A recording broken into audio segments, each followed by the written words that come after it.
sekarang kita akan belajar mengenai sedekah. Nah, bahasa Ibraninya sedekah, ya. Bahasa ya sama-sama Ibu Nova. Nah, bahasa Indonesianya sedekah. Nah, dari mana kata sedekah?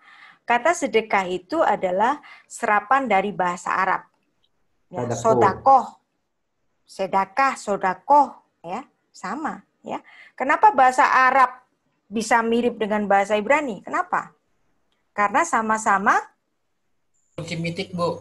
rumpun semitik. Ya, betul Pak Cornelis ya. Jadi sama-sama rumpun semitik. Ya. Maka ada banyak kata-kata yang mirip, termasuk nama-nama hari Senin, Selasa, Rabu, Kamis itu kan nama-nama yang mirip sekali dengan bahasa Ibrani, ya. Dan kita menyerapnya dari bahasa Arab.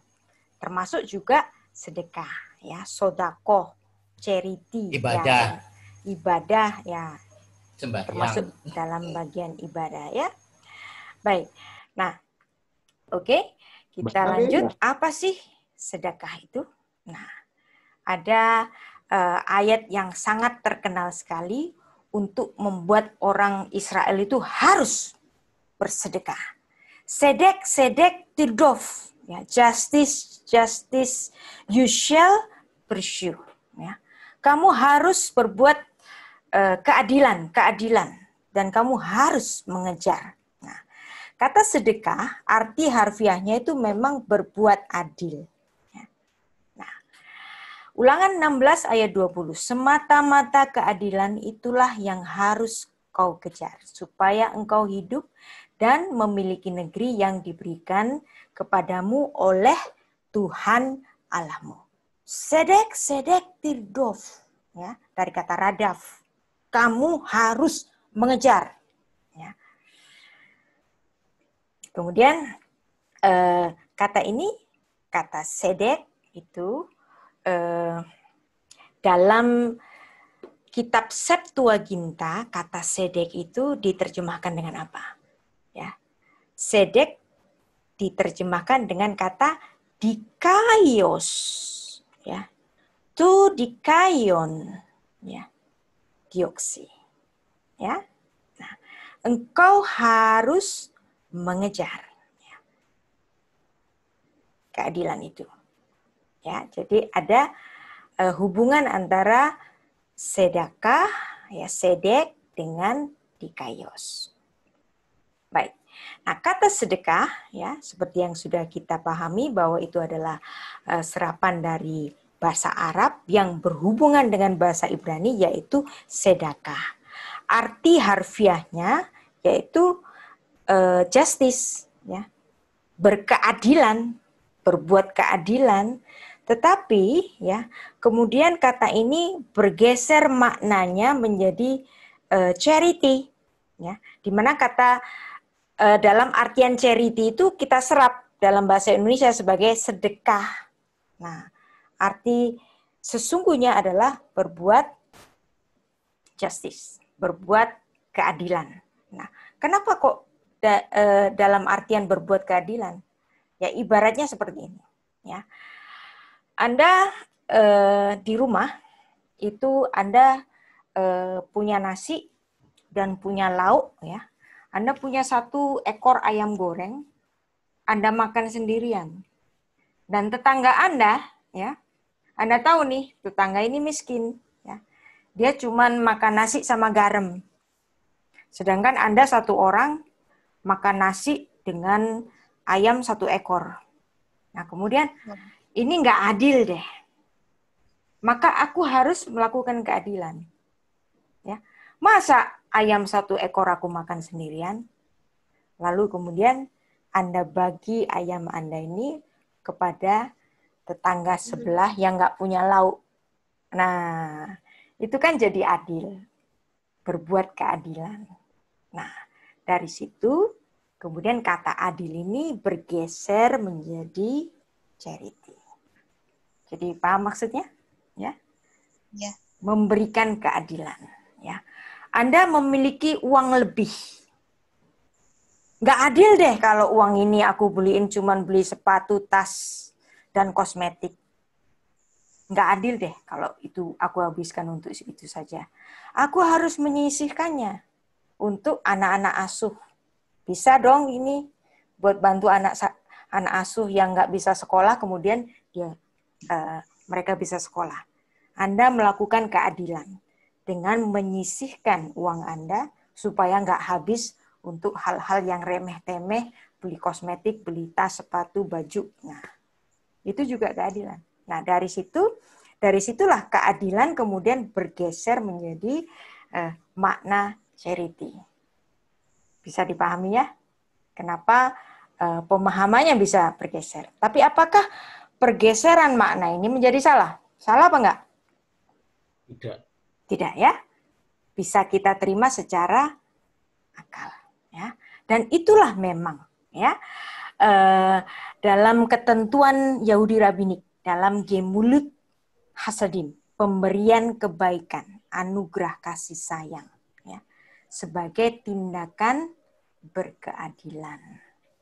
Ya. Nah, menurut ajaran dari Simon Hasadik, ya, dia mengatakan, ya, al shelosah devarim haolam omet al hatorah ve'al ha'avoda ve'al gemilut hasadim, ya. Dunia ini didirikan atas 3 hal. Ya. Yang pertama, dengan diberikannya hukum Taurat kepada umat pilihannya. Ya. Kemudian atas ibadah, ya, ha'avodah, avodah, ibadah. Nah, kata ibadah dari avodah. Ya. Lagi-lagi Anda temui bahwa bahasa Arab mirip dengan bahasa Ibrani. Ya. Ya, sama-sama Semit, ya. Nah, kemudian atas tindakan pemberian kebaikan atau kasih sayang. Ini adalah sedekah, ya. Agatosune, hesed, dan juga dirupakan dengan istilah sedek, sedakah, sodakoh, ya. Nah, pemahaman tentang sedekah ini semakin dipahami ketika bangsa Yahudi, ya, kerajaan Yehuda itu, ya, dibuang ke Babel. Nah, kerajaan di utara kan sudah hilang nih. Nah, ternyata yang di kerajaan Yehuda juga nggak setia, sehingga Tuhan memberikan hukumannya kepada umatnya ini. Seharusnya Tuhan kan sayang nih sama Israel, tapi kok mereka dihukum juga. Ya, habis nakal sih, ya, menyembah ilah-ilah lain. Nah, kemudian mereka dibuang ke Babel pada tahun 586, ya, sampai 516 sebelum Masehi. Jadi 6 abad sebelum era Yesus Kristus. Nah, ketika mereka dibuang ke Babel, nah ini ada kesulitan yang sangat dahsyat. Kenapa? Karena di situ tidak ada bait Allah. Kalau tidak ada bait Allah, konsekuensinya apa? Tidak bisa menyembah berhala, Bu. Tidak bisa mempersembahkan domba. Korban. Ya. Tidak bisa memberi korban. Ya. Tidak dapat mempersembahkan korban, ya, karena mereka ada dalam pembuangan, tidak di Yerusalem lagi. Nah, jadi mereka berpikir, waduh, kalau kita dibuang di tempat yang tidak ada bait Allahnya, ya, dosa kita nggak diampuni dong, karena kita tidak dapat mempersembahkan korban. Nah, mereka kemudian mencari cara bagaimana substitusi dari korban itu. Nah, ketemulah ayat, ya, misalnya salah satunya, ya, dalam Mazmur 141 ayat 2. Biarlah doaku adalah bagimu seperti persembahan ukupan, dan tanganku yang terangkat seperti persembahan korban di waktu malam. Nah, artinya di sini, ya, bahwa doa itu bisa menjadi, ya, substitusi dari korban itu. Dan kemudian, ya, perbuatan baik seperti melakukan charity, ya, charity sebagai perbuatan untuk berkeadilan, nah itu juga sebagai ungkapan dari substitusi dari korban yang tidak bisa mereka berikan selama pembuangan di Babel. Ya. Oke. Nah, itulah sebabnya ya, sedekah bagi orang Yahudi itu sangat penting. Nah, ini Anda lihat di sini ada kotak kolekte ya. Kotak kolektenya itu dikasih ayat. Ayatnya apa? Amsal 21 ayat 21. Siapa mengejar kebenaran dan kasih akan memperoleh kehidupan, kebenaran dan kehormatan. Anda baca di sini di rodef sedekah. Rodef sedekah. Orang yang mengejar sodako. Nah, orang yang berlomba-lomba memberikan sedekah, ya. Fahaset, dan yang memberikan mercy, ya, belas kasihan, ya. Yimsa khaim, dia akan memperoleh kehidupan. Ya. Sedekah, ya, keadilan, fekhavot, dan kemuliaan. Ya. Dengan berlomba-lomba bersedekah, yang dimana sedekahnya itu dirupakan dengan suatu charity, ya. Kalau sudah memberikan suatu charity apa? Yimsa khayim. Nah, orang Yahudi juga tahu bahwa upah dosa itu mati, ya. Maka kalau bersedekah itu dapat menemukan kehidupan. Nah, berarti sedekah ini boleh menjadi substitusi dari korban yang tidak dapat diberikan ketika mereka dalam pembuangan di Babel. Nah, Amsal 10 ayat 2 ya, yang menguatkan perbuatan justice ini dalam artian charity, ya. Harta benda yang diperoleh dengan kefasikan tidak berguna, tetapi sodakoh, ya, sedekah menyelamatkan orang dari maut. Lo yeulu osrot reza usedakah tatsil mimafet. Ya. Sedekah dengan bersedekah, tetapi dengan bersedekah usedakah, ya, tatsil mimafet, menyelamatkan orang dari kematian. Jadi dengan bersedekah bisa membeli kehidupan. Nah, kata sedekah, ya, dalam Septuaginta. Septuaginta itu adalah terjemahan dari bahasa Ibrani ke bahasa Yunani. Ketika kata sedekah ini diterjemahkan ke dalam bahasa Yunani, Anda lihat di sini diterjemahkan apa? Dikayo sune, ya. Dalam arti yang sama. Kebenaran juga. Justice juga, kebenaran. Dikayos sune. Ya, berbuat kebenaran. Itu bisa menyelamatkan orang dari maut.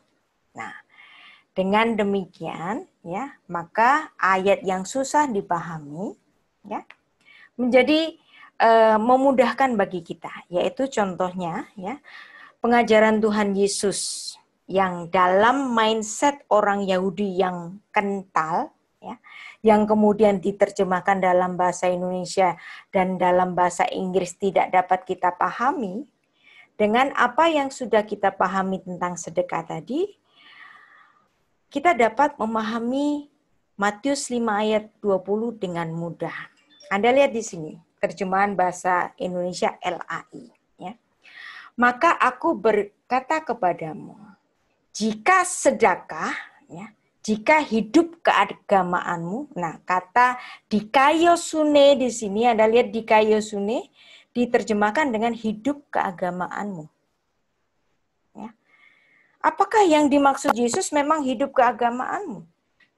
Apakah kita harus lebih benar secara keagamaan dengan orang-orang Farisi, orang-orang ahli Taurat? Bukankah Tuhan Yesus sering marah-marah sama orang Farisi? Kok kita disuruh kayak orang Farisi sih secara keagamaan? Apakah ini yang dimaksud Yesus? Susah kan untuk mempelajari Alkitab yang sudah diterjemahkan ini? Bagaimana dengan yang LAI terjemahan lama? LAI terjemahan lama menerjemahkan ini dengan kebenaranmu. Betul secara terjemahan. Tetapi Anda mengerti nggak? Jikalau tiada kebenaranmu terlebih daripada kebenaran segala ahli Taurat dan orang Farisi, sekali-kali tiada dapat kamu masuk ke dalam kerajaan surga. Wow.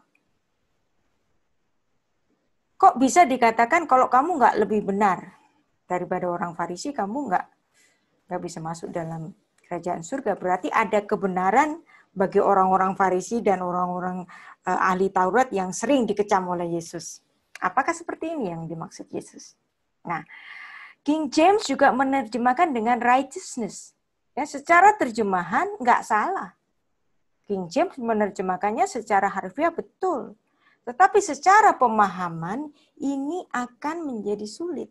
Kalau ini diartikan sebagai righteousness atau sebagai kebenaran. Ataupun dalam LAI TB itu sebagai hidup keagamaan. Apakah kita disuruh meniru hidup keagamaannya orang Farisi? Ya enggak deh, saya nggak sanggup. Nggak sanggup. Karena mereka melaksanakan apa?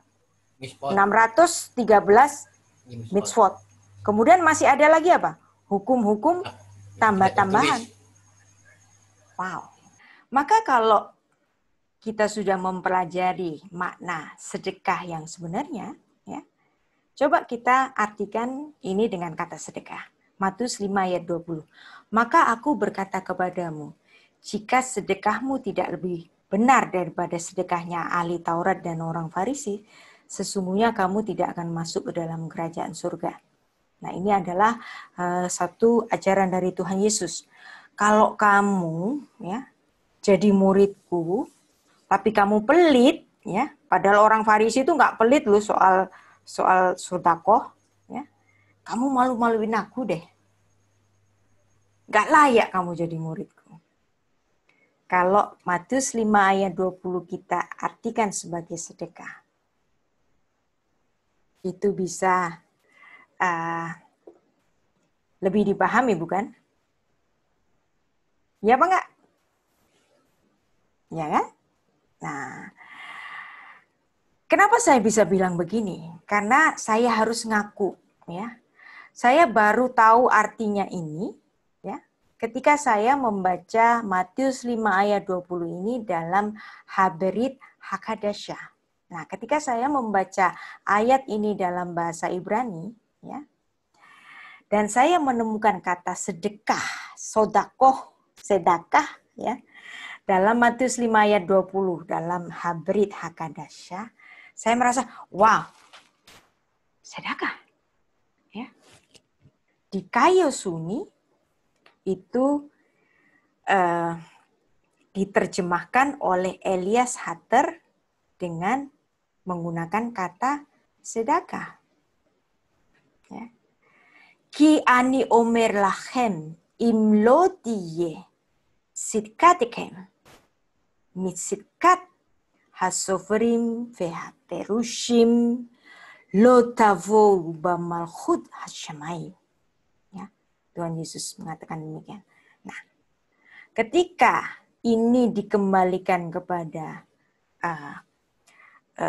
istilah semitiknya, ini ternyata membantu saya ketika memahami Matius 5 ayat 20. Oh my God, ternyata Tuhan Yesus bicara tentang sedekah. Yes, wow.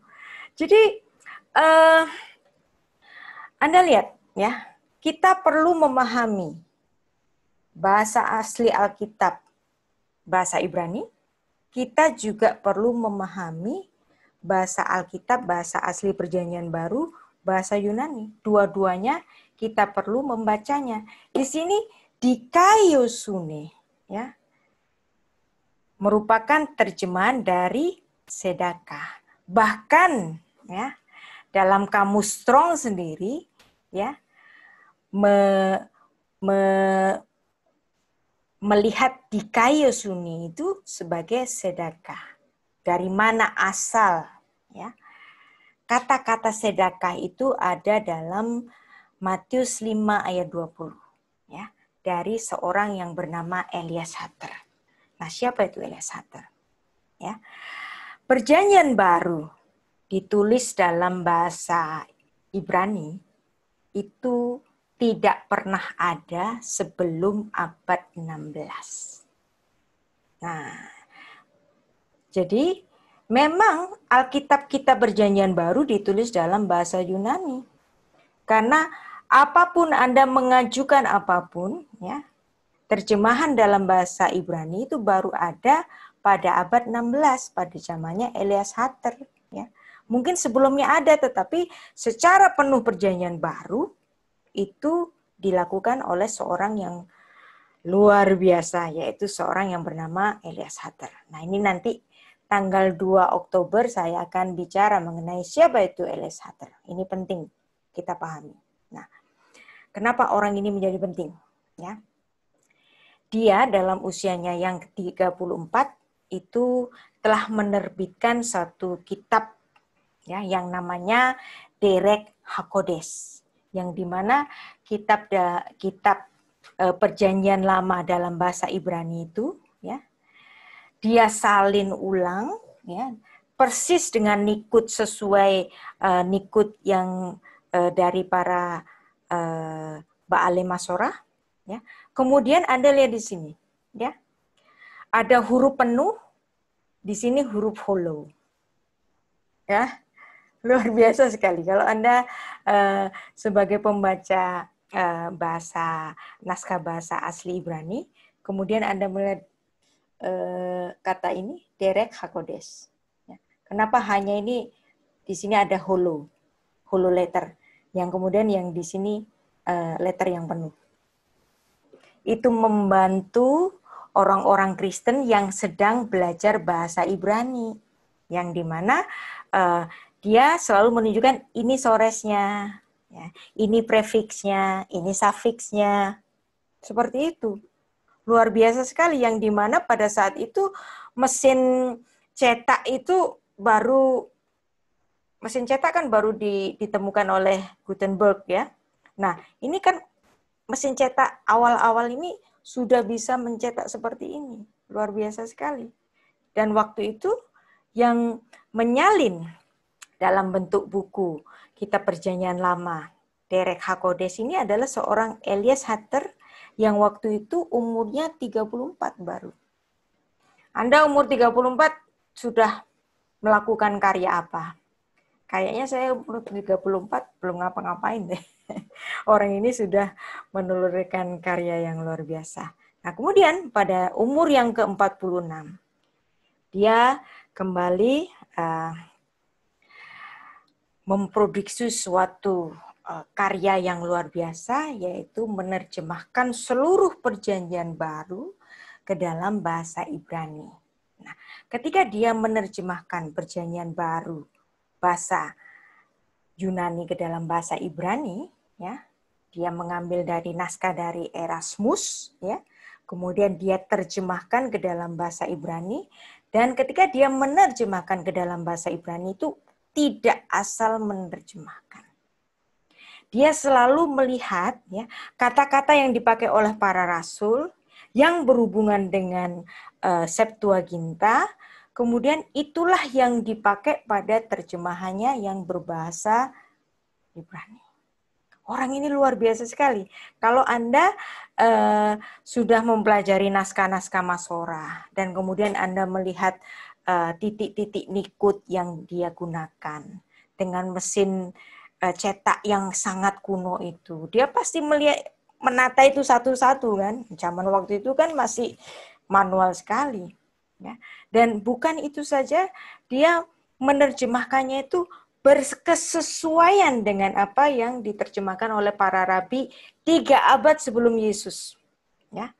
Nah, kata dikaiosune yang digunakan dalam Septuaginta itu untuk menerjemahkan sedekah, kemudian dia menemukan kata dikaiosune di Perjanjian Baru, digunakan, itu kemudian dia menggunakan kata sedekah untuk terjemahan Perjanjian Baru dalam bahasa Ibrani. Nah, ada beberapa orang ya yang menamakan diri mereka orang Mesianik. Mereka bilang begini dengan pongahnya, ya. Ya maklum karena mereka nggak ngerti. Saya nggak mau terima itu naskah Textus Receptus. Saya nggak mau terima itu naskah Vulgata. Ya. Saya hanya mau terima Habrit Hakadasha. Nah ini kalau orang yang nggak ngerti sejarah akan bilang begitu. Kapan Habrit Hakadasha itu baru muncul? Kapan? Abad 16. Abad 16 oleh Elias Hutter. Nah, Elias Hutter menerjemahkan Habrit Hakadasha dari naskah Perjanjian Barunya Erasmus. Kok bisa bilang dia nggak mau terima Textus Receptus? Kan lucu. Aneh-aneh memang aliran-aliran baru ini. Berarti dia kurang belajar sejarah nih, ya. Karena sejarah membuktikan bahwa memang naskah Perjanjian Baru dalam bahasa Ibrani baru ada pada abad 16. Dan kenapa saya menggunakan? Ya, walaupun saya tahu ini baru ada abad 16. Contohnya yaitu pada ketika saya memahami Matius 5 ayat 20, Matius 23 ayat 23, ya, menemukan sesuatu yang luar biasa. Wow, orang ini, Elias Hutter ini tidak sembarangan ketika dia menerjemahkan dari naskah Erasmus itu, Textus Receptus, ya, ke dalam naskah Ibrani untuk membantu kita menarik kembali wawasan Ibrani dalam naskah Judeo-Greek ini. Kenapa saya bilang Perjanjian Baru itu sebagai naskah Judeo-Greek? Karena yang nulis itu orang Ibrani, ya, seperti saya orang Jawa, ya. Kalau saya nulis kalimat dalam bahasa Inggris, tulisan saya akan menjadi Inggris Jawa karena pikiran saya orang Jawa, ya. Jadi Perjanjian Baru itu bukan sastra Helenistis, tetapi sastra Judeo-Greek. Demikian juga Septuaginta itu adalah sastra Judeo-Greek, yang dimana penerjemahnya waktu itu adalah para rabi, yang dimana mereka menerjemahkan secara harfiah, ya. Misalnya ada kata kai, kemudian ada amin yang diulang 2 kali, ya. Itu adalah tautologia khas Semitik, ya, diterjemahkan secara harfiah. Wow, ya. Nah, kenapa? Walaupun saya tahu para rasul itu menulis Perjanjian Baru dalam bahasa Yunani, tetapi saya membaca terjemahannya dari Elias Hutter ini, karena Elias Hutter membantu kita untuk memahami, untuk menarik kembali atau mengembalikan wawasan Ibrani di dalam Perjanjian Baru. Coba kalau tadi Matius 5 ayat 20 tetap Anda artikan sebagai dikaiosune dalam arti perbuatan baik atau kebenaran. Nggak ngerti Anda maksud Yesus itu apa sih? Ternyata kalau kita melihat ini bahwa ini adalah sedekah, ya. Luar biasa itu orang, ya. Maka ketika, ya, kata dikaiosune oleh King James diterjemahkan menjadi righteousness, ya. Dalam LAITL itu diterjemahkan dengan kebenaran, ya memang artinya sama. Artinya itu harfiahnya. Tetapi itu menjadi apa? Lost in translation. Sebab dalam pemikiran Tuhan Yesus itu adalah berbuat sedekah sebagai dalam artian charity. Ya. Nah, ini adalah satu komentar dari Profesor Eli mengatakan, seringkali pemahaman kita tentang kitab suci itu dikaburkan oleh tradisi dan interpretasi penafsiran teologi barat selama berabad-abad. Ya memang, ya, termasuk kekristenan di Indonesia ini adalah satu kekristenan yang diwarisi dari barat, sehingga kita lupa bahwa kekristenan itu sesungguhnya dari timur. Nah, dengan membaca naskah yang sudah diterjemahkan ke dalam bahasa Ibrani oleh Elias Hatri itu membantu kita kembali untuk menarik wawasan Ibrani, memahami Yesus Kristus dalam wawasan keyahudiannya. Karena Yesus orang Yahudi, dia bicara di hadapan orang Yahudi. Ketika dia bicara tentang sedekah, ya, Rasul Matius nulis dikaiosune.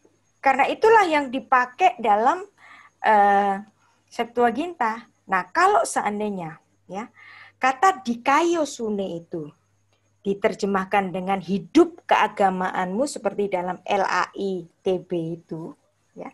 Kenapa LAITB itu menerjemahkan dengan hidup keagamaan?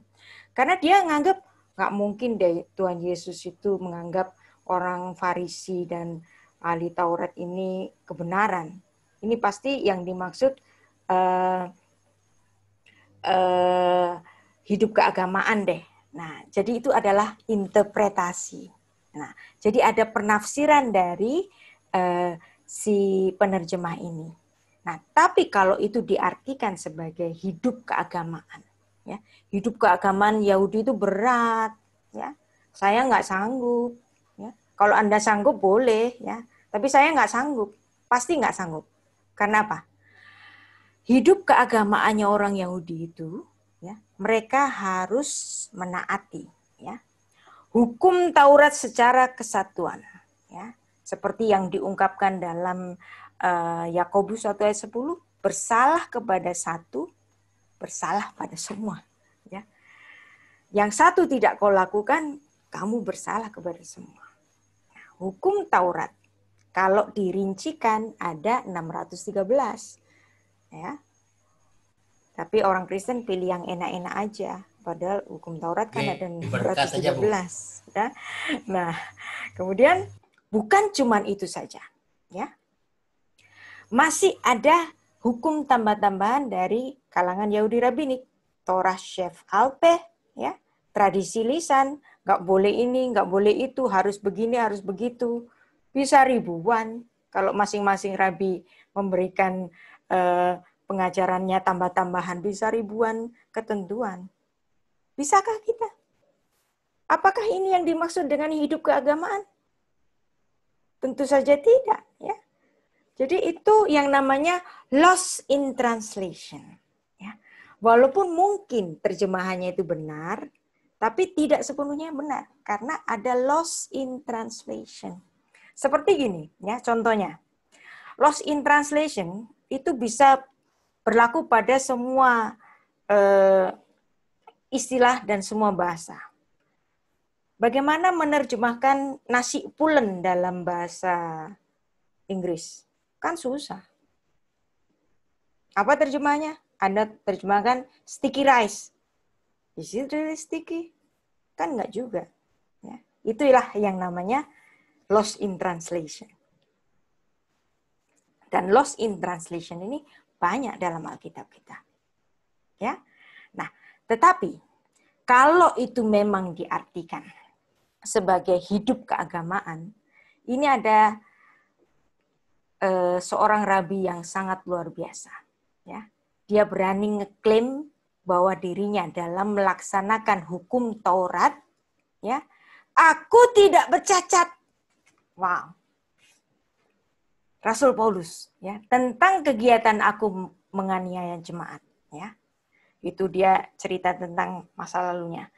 Tentang kebenaran dalam menaati hukum Taurat, aku tidak bercacat. Berarti apa? Dia tidak bercacat dalam 613 mitzvot Taurat. Dia tidak bercacat dalam menaati Torat Chef Alpe. Ya. Ada loh orang kayak begini. Tapi apakah kita sanggup kayak Rabi Shaul? Ya. Tentang kebenaran menaati hukum Taurat, aku tidak bercacat. Ulesikat hatorah, beli dovi dalam ya justice, dalam bersedekah, dalam mengamalkan ya. Lebih cocok di situ. Dalam mengamalkan hukum Taurat. Beli dovi, aku tidak bercacat. Ya. Dalam dikayu sunen, di sini dikayu, ya dikayu sunen. Dalam mengamalkan Torah. Ya. Pakai kata dikayu sunen. Amal. Dalam mengamalkan Torah, aku itu nggak bercacat. Tapi apakah ini yang dimaksud? Padahal Rasul Paulus sendiri bilang, sekarang aku menganggapnya sampah. Apakah ini yang dimaksud? Tentu tidak. Ya. Jadi ada wawasan Semitik yang perlu kita pahami. Sebab Tuhan Yesus orang Semit. Jemaatnya kala itu orang Yahudi, orang Semit. Maka dia berbicara ya, berdasarkan paham Semit kala itu. Seperti yang dikatakan oleh Rabi Sak. Ya. Rabi Sak ini luar biasa. Dia seorang chief rabbi, tetapi dia juga banyak menulis tentang Yesus Kristus. Ya. Jesus was a Jew. He lived in the land of Israel. Mainly in the Galilee area, among Jews, he spoke to them as Jews. Nah, kalau Yesus berbicara, dia berbicara sebagai seorang Yahudi. Dia membaca Alkitab dalam bahasa Hebrew. Ya. Setiap kata-katanya, frasa-frasanya itu adalah hal-hal yang sudah dipahami oleh audiensnya kala itu. Berarti apa? Yesus Kristus, setiap pengajarannya selalu berorientasi Yahudi. Maka perlu sekali memahami perjanjian baru dalam keyahudian Yesus Kristus. Ya? Nah, jadi dengan demikian, dengan mempelajari wawasan Ibrani, kita jadi tahu bahwa Matius 5 ayat 20, kata Yunani, dikayosune, itu adalah dalam artian sodakoh. Dan betul, ya, dalam tradisinya orang Yahudi, ya, kota amal ini tulisannya apa? Sedekah. Untuk sumbangan, ya, yang diisi uang. Nah, kalau sodakohmu itu tidak lebih benar daripada orang-orang Farisi dan orang-orang ahli-ahli Taurat ini, mereka itu sangat ketat untuk membayar sodakoh, ya. Dan ini ditiru loh, ya. Ada juga dalam kehidupan orang-orang Muslim misalnya, ya. Ketika mereka itu merayakan hari tahun baru Hijriah, mereka melakukan sedekah apa? Zakat fitrah. Ya. Ketika orang Yahudi merayakan Rosh Hashanah, mereka harus melakukan sedekah.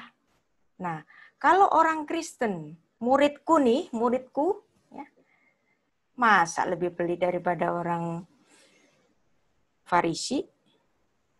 Masa sedekahnya nggak lebih benar daripada para ahli Taurat?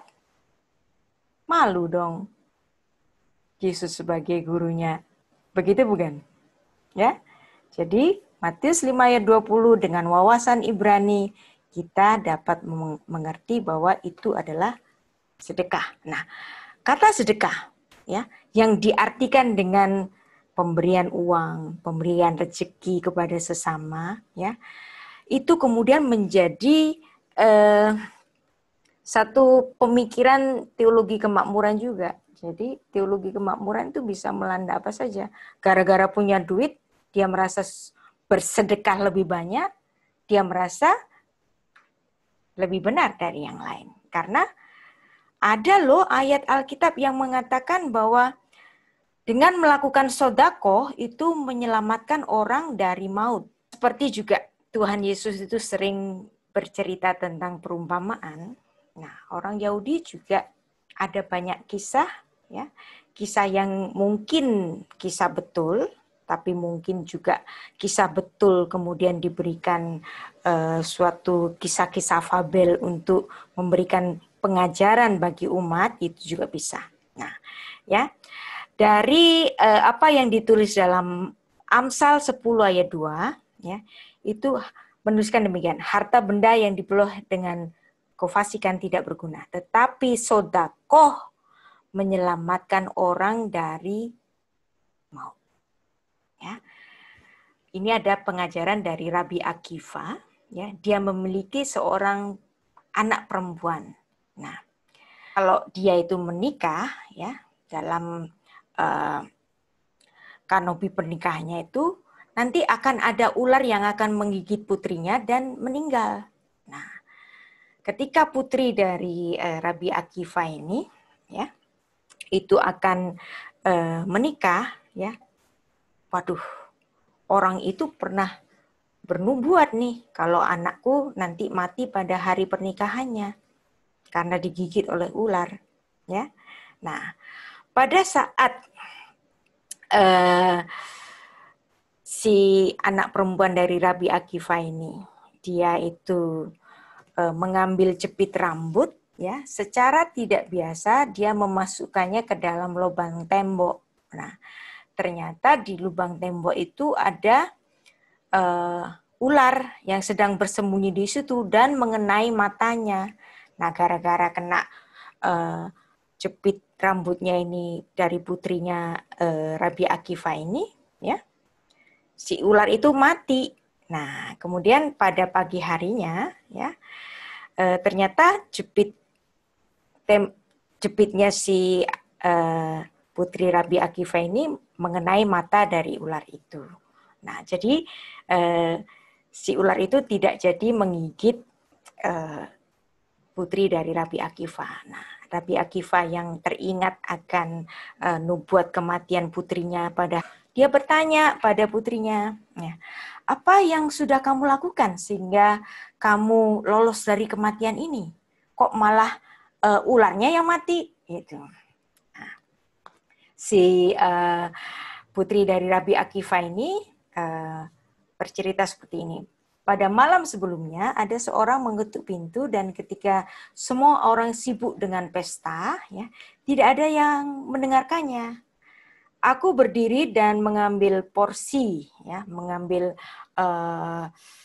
warisan, ya, pemberian dari Rabbi Akiva kepada putrinya ini, warisannya itu dikasihkan kepada orang miskin yang mengetuk pintu itu. Ya. Nah, dari kisah ini, ya, itu untuk mengimplikasikan Amsal 10 ayat 2 bahwa dengan bersedekah menyelamatkan orang dari maut.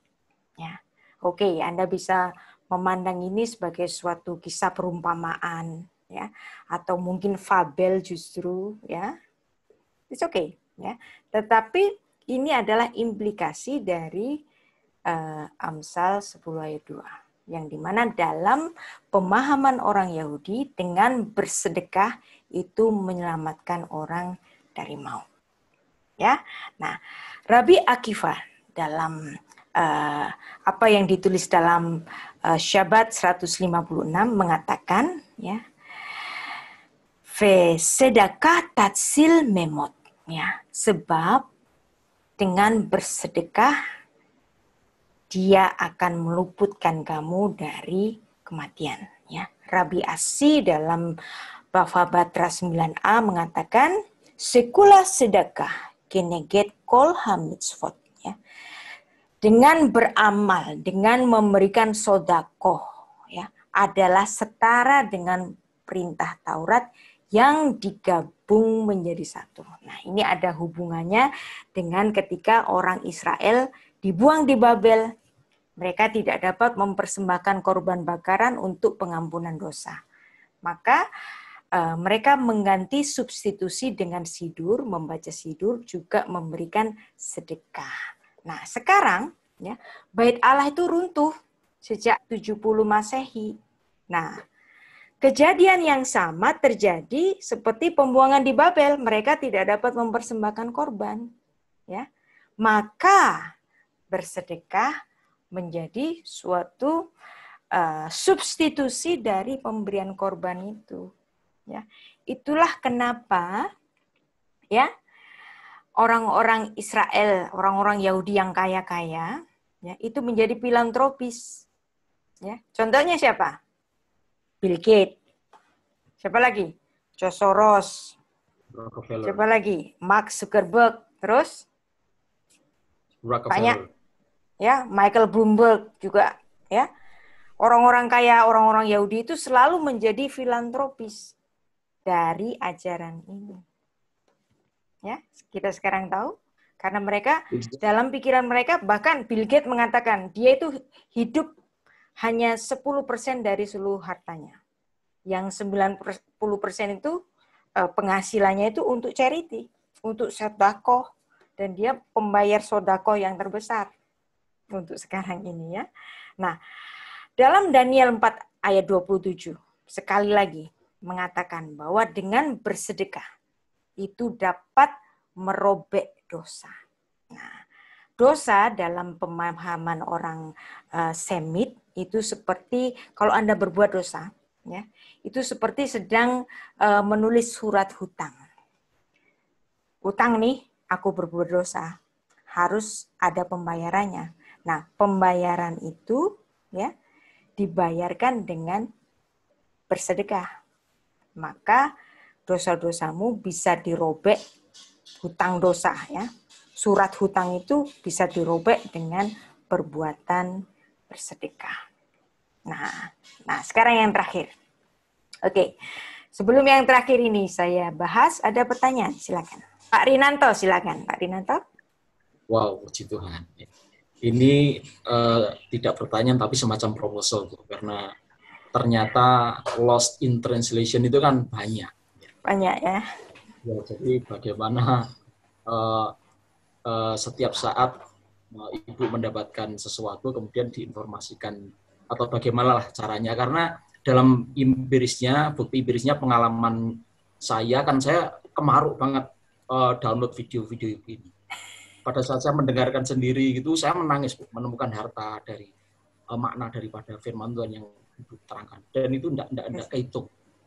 Ya, jadi bagaimana caranya kita menemukan lebih banyak lagi harta-harta seperti itu, terutama dalam lost in translation ini pasti masih banyak harta yang terpendam. Terima kasih Pak Rinanto. Silakan Pak Stevenson. Sedekah ini lebih baik kita berikan ke lembaga amal atau ke orangnya langsung, Bu? Oke. Nah, itu nanti kita akan belajar bagaimana orang Yahudi itu melihat bagaimana seharusnya bersedekah, ya. Ini ada pengajaran dari Rabi Yahudi yang terkenal, dari Rambam, ya. Oke, kita lanjut ke sini, ya. Ladder of sedekah, ya. Tangga sedekah, ya. Ini yang ditanyakan oleh Pak Stevenson, ya. Jadi ada tingkatan-tingkatan bagaimana memberikan sedekah, ya. Ada 8. Itu ditulis dalam Mishneh Torah, ya. Laws of Charity. 8 tingkatan bersedekah menurut Rambam, ya, Rabbi Moshe ben Maimon atau disebut dengan Maimonides, ya. Dia menyusun hierarki pemberian sedekah. Saya mulai dari yang terendah dulu, ya. Bersedekah dalam level terendah, level 8, ya. Memberi sedekah, ya, memberi sodakoh karena kasihan. Anda memberi karena diminta. Nah, ya. Kalau nggak diminta, nggak dikasih. Minta dong, lapar nih. Terus baru Anda memberikan, tapi dengan enggan. Nah, itu adalah tingkat sodakoh terendah. Ya, ada teman Anda yang minta tolong, pinjam duit untuk makan, dan Anda memberikan dengan sangat terpaksa. Nah, itu adalah pemberian tingkat yang ke-8. Pak Stevenson. Nah, terus kita naik lagi. Pemberian tingkat ke-7. Anda memberikan sedekah dengan sukarela, ya. Tapi tidak memadai. Contohnya apa kira-kira? Biasanya makanan apa yang kita kasih ke orang miskin? Indomie, beras Makanan raskin. halal. Beras yang murah kita kasih ke orang miskin. Kita ngasih, tapi nggak memadai. Itu juga sedekah. Tapi sedekah level 7. Yang level 8 tadi, ngasih dengan terpaksa. Yang kedua, ngasih. Tapi ngasihnya tidak memadai. Nah, sekarang tangga yang ke-6. Memberi sodakoh secukupnya setelah diminta. Ya. Ada orang yang butuh banget. Anda tahu dia butuh, tapi Anda mengabaikan. Baru setelah dia minta, gara-gara dia minta, terus baru Anda ngasih. Nah, itu sodakoh tingkat ke-6. Nah, sekarang sodakoh tingkat ke-5. Ya. Memberi sebelum diminta. Baik kan ini, tapi kok kenapa orang Yahudi menaruh ini pada tingkat ke-5? Memberi sebelum diminta loh. Kok tingkat ke-5? Ya. Nah, oke, kita pelajari. Ini adalah filosofinya orang Yahudi. Memberi itu baik, memberi sebelum diminta itu baik sekali. Tetapi menurut orang Yahudi ini pemberian tingkat ke-5. Ya. Pemberian tingkat ke-4, memberi sedekah di depan umum kepada penerima yang tidak dikenal. Ya. Kemudian yang ketiga, memberikan sedekah secara anonim kepada penerima yang dikenal. Ya. Misalnya Anda tahu, ya, teman Anda yang sudah lama nggak ketemu dan kemudian dia hidupnya susah, Anda ingin membantu, tetapi Anda nggak pingin diketahui kalau Anda yang ngasih. Ya. Nah, baik kan itu? Tapi ini bukan level pertama. Level ketiga. Nah, level kedua. Ya, level kedua, memberikan secara anonim, ya, kepada penerima tak dikenal, ya, melalui yayasan yang dapat dipercaya. Nah, ini namanya juga ajarannya para rabi, ya. Nggak apa-apa, ini kita terima aja dulu. Nah, dalam mindset orang Yahudi, pemberian pertama yang tertinggi, ya, yaitu pemberian kepada sesama Anda, ya, yang membuat dia itu tidak jatuh miskin. Yaitu apa? Ya. Ketika Anda memberikan lapangan pekerjaan, ketika Anda memberikan suatu cara berbisnis sehingga dia dapat makan dan memberikan nafkah kepada keluarganya. Ya. Ketika Anda membelikan kail, bukan roti, itu adalah pemberian yang tingkat pertama menurut pengajaran dari Ramban. Itu Pak Stevenson. Bagus sekali, bukan? Nah, inilah yang diajarkan dalam mindsetnya orang Yahudi. Kenapa mereka itu bersedekah? Kenapa orang-orang kaya Yahudi selalu menjadi filantropis? Karena mereka filosofinya adalah sedek tirdof. Ya. Bersedekah, kamu harus kejar-kejaran. Saling kejar-kejaran untuk memberikan sedekah. Ya, dari hukum Taurat, ya, Ulangan 16 ayat 20. Ya. Demikian.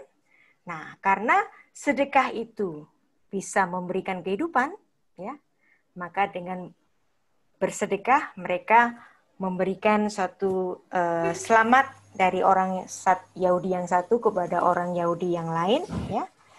Gemar Khatimatova. Selamat, kamu sudah ditulis di dalam buku kehidupan. Nah, ini sama juga dengan lagunya orang GPDI, kan? Namaku di sanalah di dalam buku kehidupan kekal. Darahnya telah sucikan segenap dosaku. Ya saya tahu namaku di sanalah. Nah, ucapan selamat seperti ini dilakukan oleh orang Yahudi pada Rosh Hashanah dan Yom Kippur. Ya, demikian pelajaran kita malam ini. Ada pertanyaan sebelum kita tutup? Bu Tita, saya mau tanya Bu. Bisa. Pak Hendradi Gunawan, silakan. Ya, saya mau tanya Bu Rita.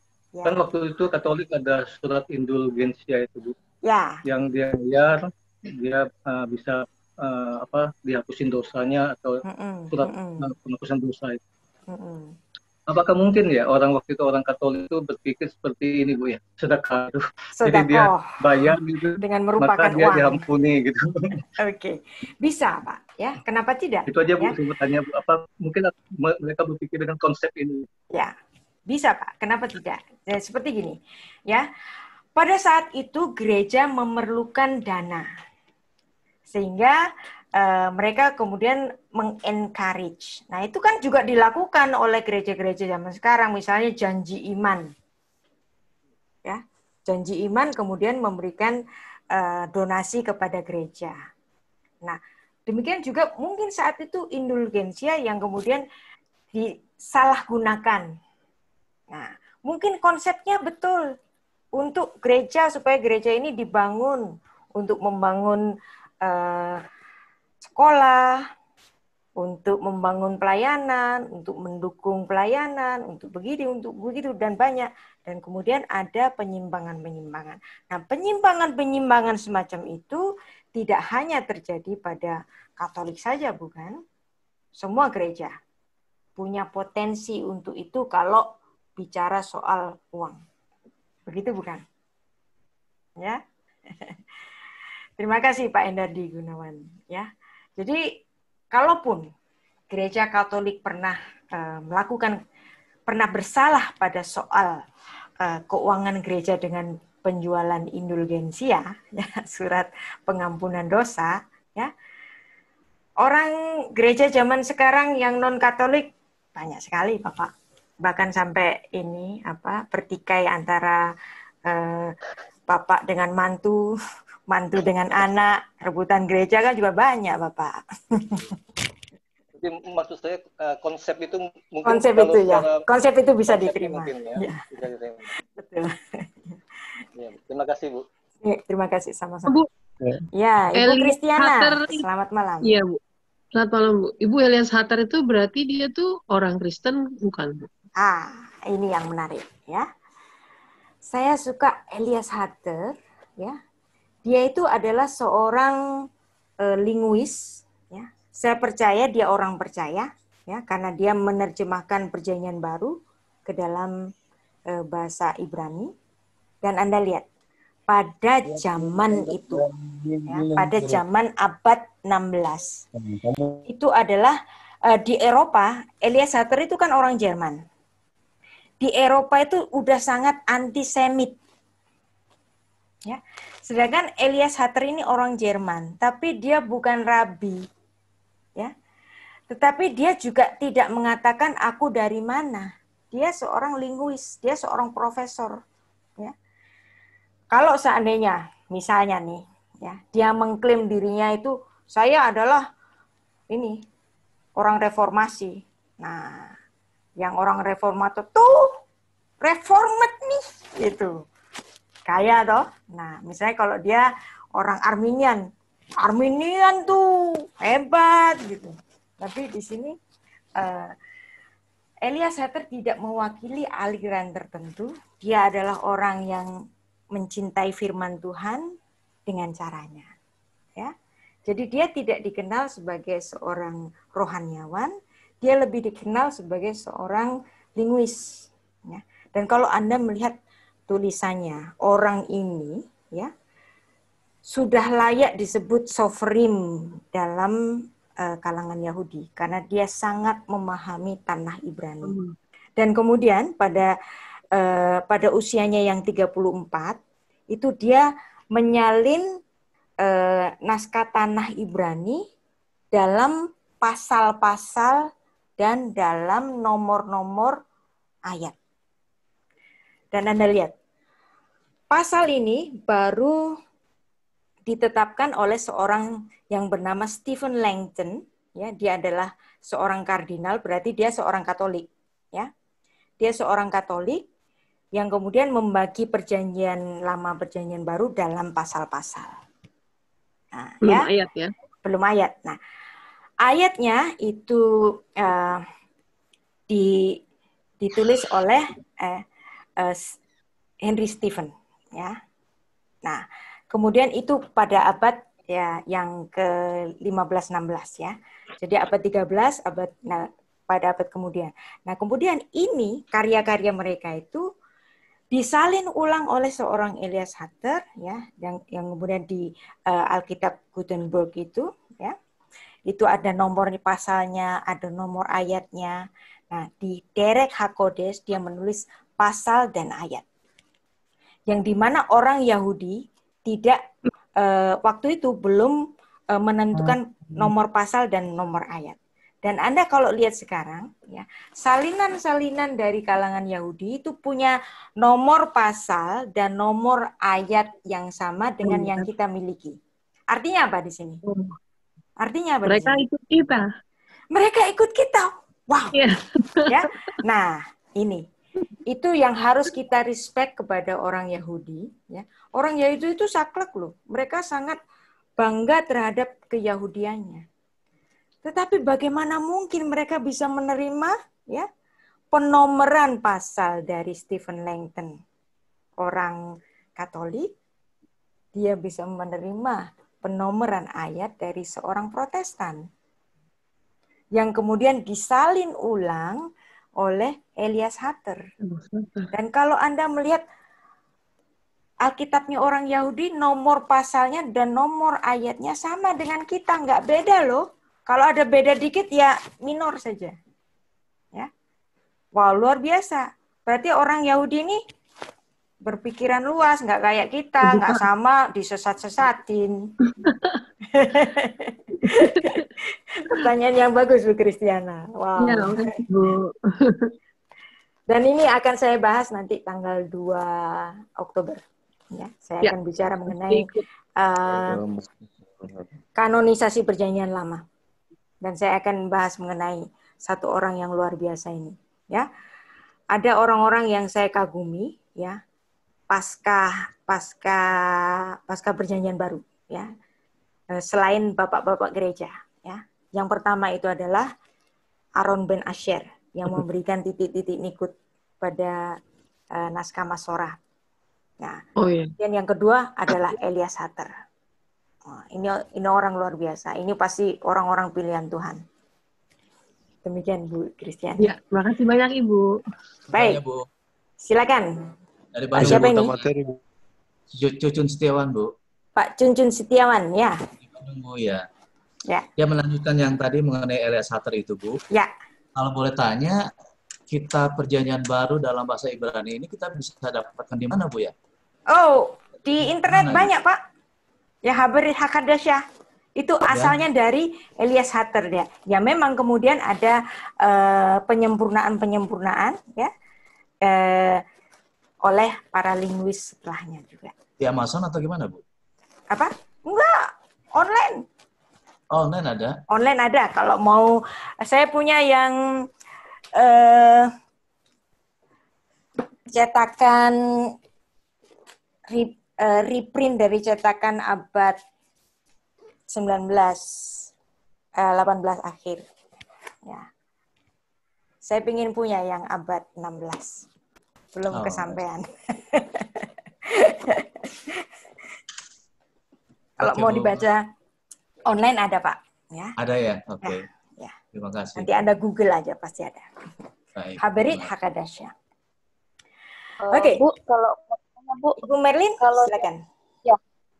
Kalau yang itu Bu, yang terjemah yang dari Shar Shalom itu apakah boleh ya Bu? Itu ya? dari Franz Delitzsch ya. Franz Delitzsch ya. Jadi pekerjaannya Elias Hutter, kemudian ada beberapa yang dia perbaiki oleh Franz Delitzsch. Bagus. Bagus. sama saja, ya. Tapi awalnya dari Elias Hatter. Oh iya, makasih Bu. Sama-sama. Baik, sudah selesai? Sudah. Tuhan memberkati.